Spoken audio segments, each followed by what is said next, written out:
Hello, this is Mrs. Hickman, and in this video we're going to be integrating by substitution. So in other words, this is the chain rule for integration.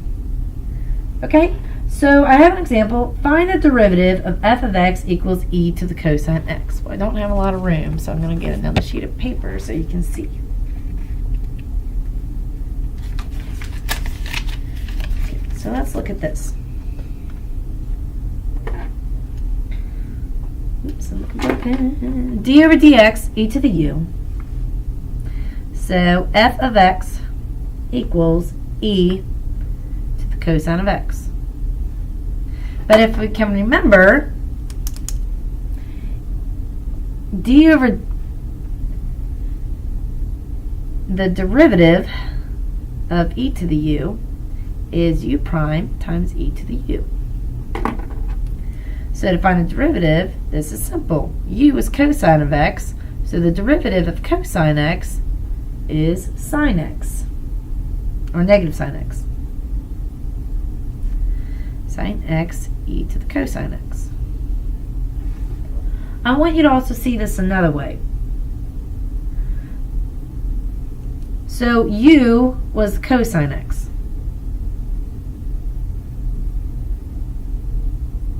Okay, so e to the u is cosine x.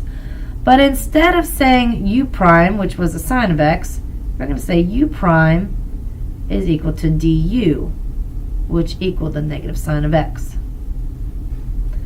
Okay, so if I were to write this equation another way, it would be d over dx of e to the u equals du e to the u.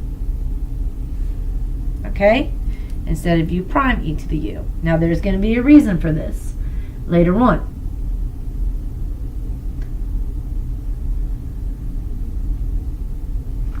Okay, so when you're integrating by substitution, the first thing you're going to want to do is move all constants outside of the integral. Okay?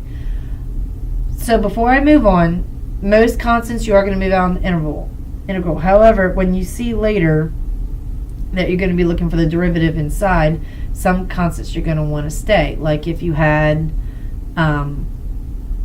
if u was x squared and you see du is 2x, you want to keep that 2 there. So we'll go back to this. So move all constants outside the integral that don't look like they would belong to a derivative. Okay. Identify u. So u can be an expression within a power, such as the one up here. Denominators have negative exponents. U can be at the end of the trig function, and you can be in an exponent. So that would be like the e to the cosine of x. The power would be like x plus 2 cubed. Okay, so that would be like that. So you would have like u plus, or x plus 1 cubed. So that would be u right there, x plus 1. Alright, so you're going to find the derivative of u, and that's going to be denoted du. So first you find u, and then you look for the derivative inside. So this is where I go here. So if you saw like an x squared in there, so if you say, let's say you saw 2x, they're not going to be this easy, but it's just an example. We'll say cosine. We'll say cosine of x squared. Okay, so u would be x squared. Du is going to be 2x. But when you do du, you're going to be looking for u prime times dx. Okay? After you identify the du, will be in the integral and will easily be seen at the differentiation of u. So see, if you got that, you see a 2x. That's when you don't really want to take out the constant in there, and you'll see why later. Substitute the expression for u and du into the integral.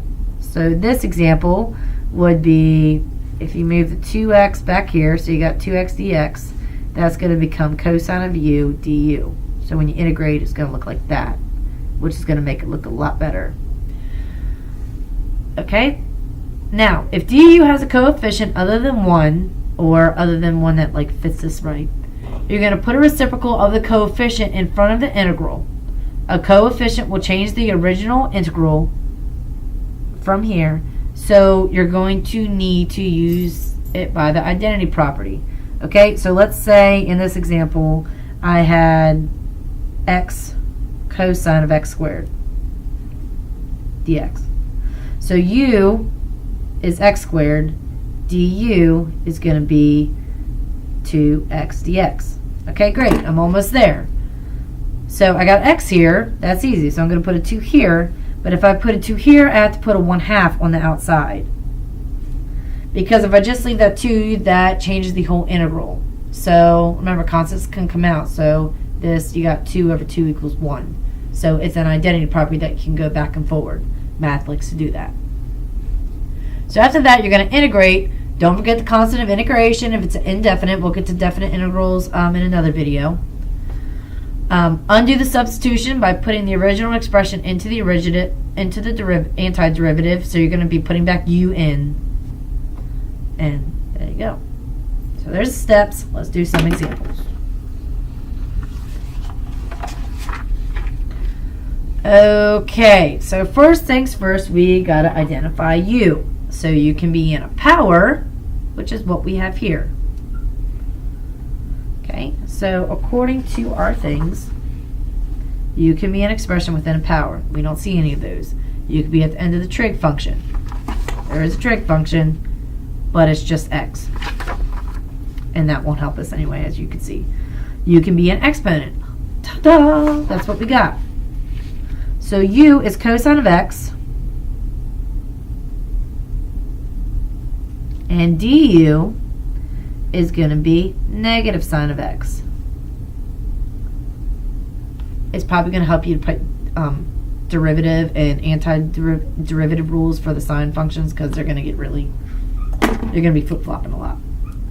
So I got du, so I got sine x dx. Remember, multiplication is commutative, so another way you could write it is e to the cosine x times sine x dx. So I'm so close to getting this, but I need a negative here.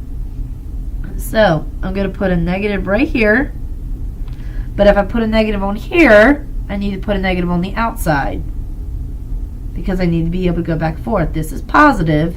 If I were to bring that negative out, it'll turn back into positive, because a negative times a negative will turn into a positive. So after that, you got negative. So now you're going to substitute u and du for what you see here. So u equals cosine of x. So you got e to the u, and du is negative sine x dx. And then you integrate.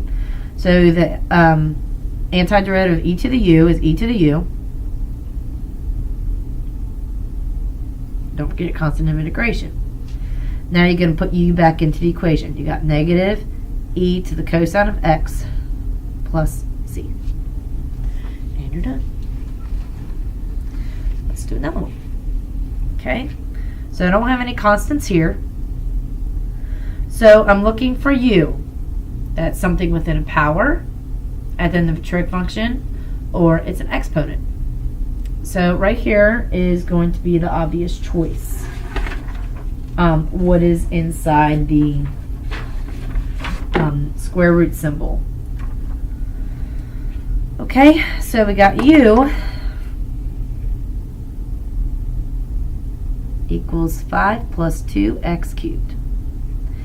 Du is 6x squared dx. Okay, so I have an x squared right here, but I need a constant. No big deal.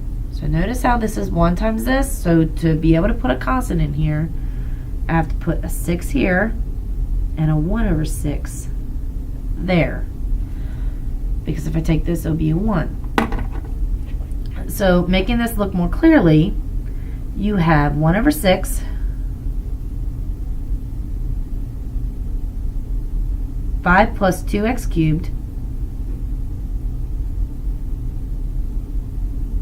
times 6x squared dx. I'm just using the commutative property of multiplication. So I got u and du, so now I'm going to substitute my value. So u is 5 plus 2x cubed. So I got 1 over 6 the square root of u times du. So I got 1 over 6 u to the 1/2 du. So 1 over 6 times u to the 1/2 plus 1, which is 2 over 2.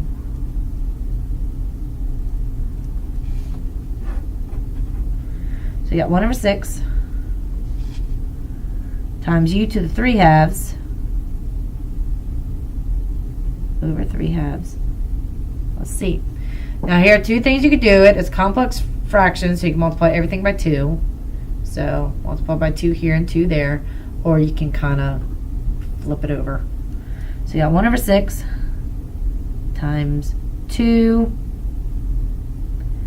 u to 3/2 over 3 plus c. Reduce that down. I'm going to change it to u. So you got 2 over 18, which is going to reduce down to 1 over 9. And u is, you got 1 over 9. U is 5 plus 2x cubed.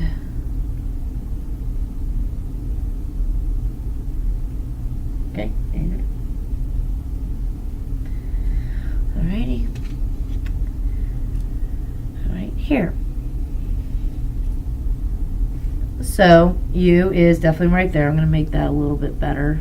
So another way of writing this is 1/3 x minus 8 to the negative 5 dx. So u is very obvious. You got u equals 1/3 x minus 8. So du is just going to be 1/3 dx. Okay? So all I need to do is put a 1/3 there. But to do a 1/3 here, I have to do the opposite of 1/3, or the reciprocal of 1/3, which is 3 over 1. So I got 3 times u to the negative 5, and du is 1/3 dx. So 3 times u to the negative 5 plus 1 over negative 5 plus 1 plus c is going to be 3 times, it's going to be negative down there, negative, well, you got u to the negative 4 over negative 4 plus c. Go in and put u there. U to the negative 4 goes down here. So you got 3 times negative 1 over 4 u to the negative 4 plus c. Final answer is going to be negative 3 over 4 1/3 x minus 8 to the negative 4, or just 4. Okay, so negative 3 over 4 times 1/3 x minus 8 to the 4th plus c. Okay.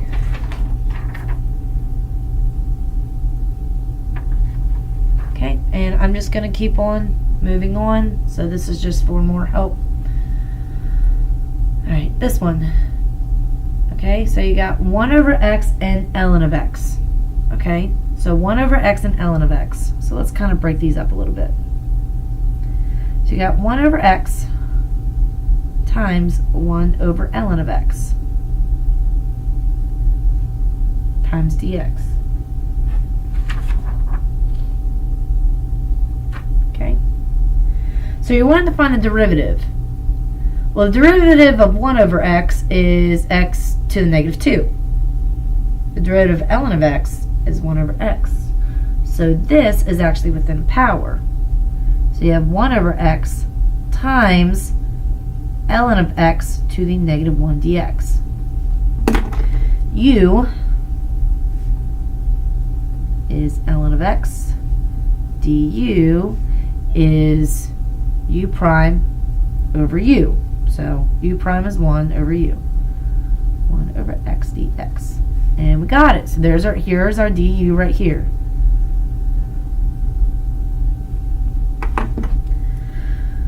So you're going to have u to the negative 1 du.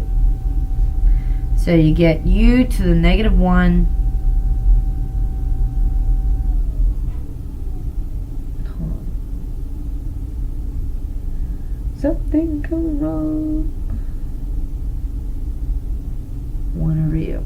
Okay, so u to the negative 1. So you can't do the power rule on this. This is a 1 over u du, which is a natural log.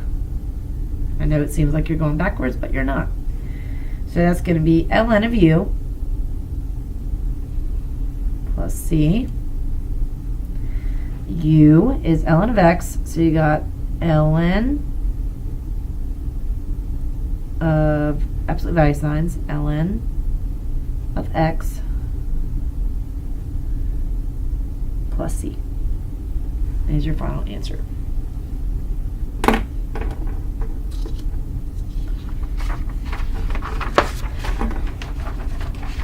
Okay. Next one is going to be secant squared of x plus 2. So, as you know, u's can be at the end of the trig function, which is what it is.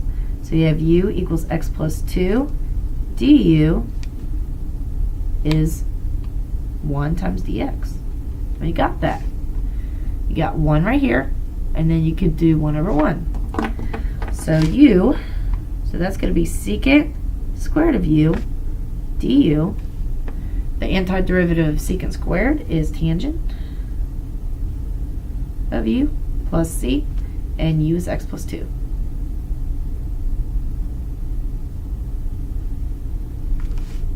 Okay. This one. So this is one. So this 3 has nothing to do with anything, so just put the 3 on the outside.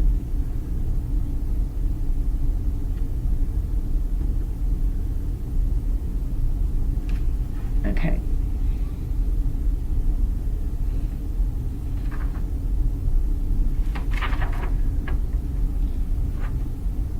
Okay.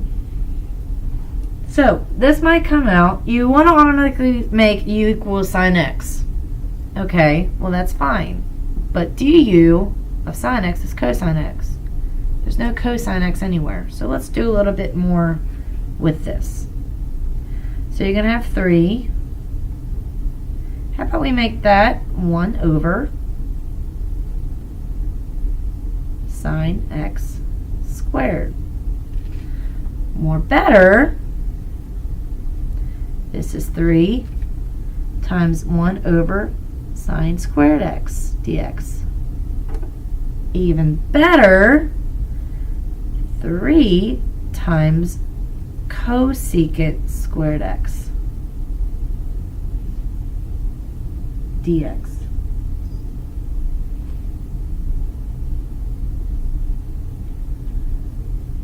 Okay, and that is a derivative of something. So the antiderivative of cosecant x is actually negative cotangent x.